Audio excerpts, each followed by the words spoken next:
semua di sini untuk menjawab pertanyaan. Ya gimana? Nanti jatuh. Seru duduk di situ ya. Ada pertanyaan dari luar sana yang kita tanya ke bintang tamu kita. Siapakah yang pertama untuk Kak Yova? Gimana sih pendapat kakak tentang konten tanda kutip orang gila ya, kata yang apa sih kontennya tuh pakai berdandan, menyebutnya orang gila gitu. Pertama, aku paling gak suka kalau disebutnya orang gila. Karena udah ada sebutan yang lebih pantas, yaitu ODGJ atau orang dengan gangguan jiwa. Jadi dari judul aja aku udah gak suka gitu. Tapi emang kontennya bagus kan, sebenarnya itu untuk membuat orang kayak jangan salah sangka gitu. Jangan dilihat dari fisiknya aja, jangan dilihat dari penampilannya aja, tapi harus baik ke semua orang, mau gimana pun juga kondisinya gitu. Tapi kalau dari segi judul, sebutannya udah orang gila, menurut aku itu udah kasar banget. Karena udah ada bahasa yang lebih halusnya. Ya, gitu. ODGJ gitu ODGJ. ya. Oke, lanjut pertanyaan berikut buat siapa nih?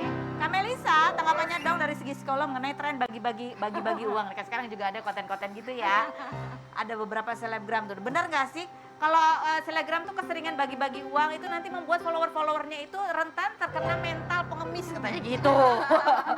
Ya, jadi kalau di teori, salah satu teori kepribadian dalam psikologi, ada teori dari Albert Bandura tentang social cognitive learning theory. Di mana seseorang bisa belajar dengan cara memodeling atau mencontoh perilaku orang lain.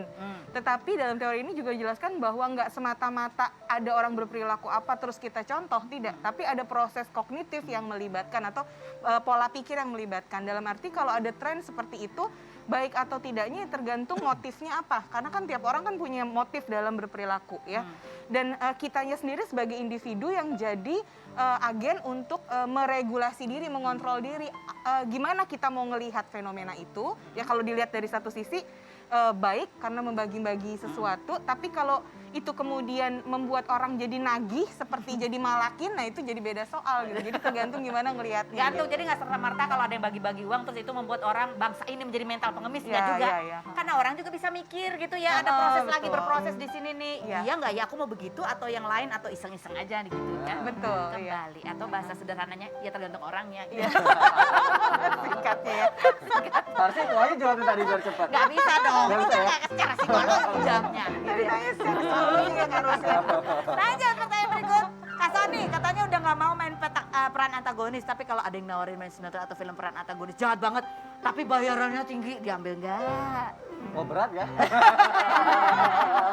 Ini nggak mau antagonis itu karena dari kamu sendiri atau rebukan namanya? Aku sih awalnya. Awalnya Karena dia. suka kebawa.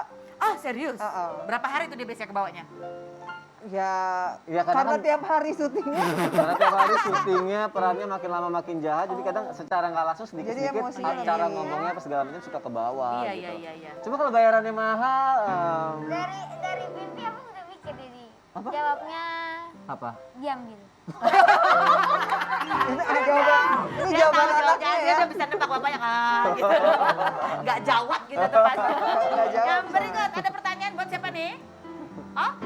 Oh iya, satu lagi aku pertanyaan ya sama Yova. Kan kamu sekarang ada di TikTok. Kan di TikTok itu rentan orang untuk berkomentar ya macam-macam lah. Ada yang setuju, mendukung, tapi ada juga yang membuli. Nah ini bagaimana sekarang kamu menghadapi bulian itu? Apakah juga mengganggu mental kamu atau kamu udah semakin kuat, udah tahu bagaimana cara mengatasi? Setelah berikut ini jangan kemana-mana, tetap di Rumpi Dausik.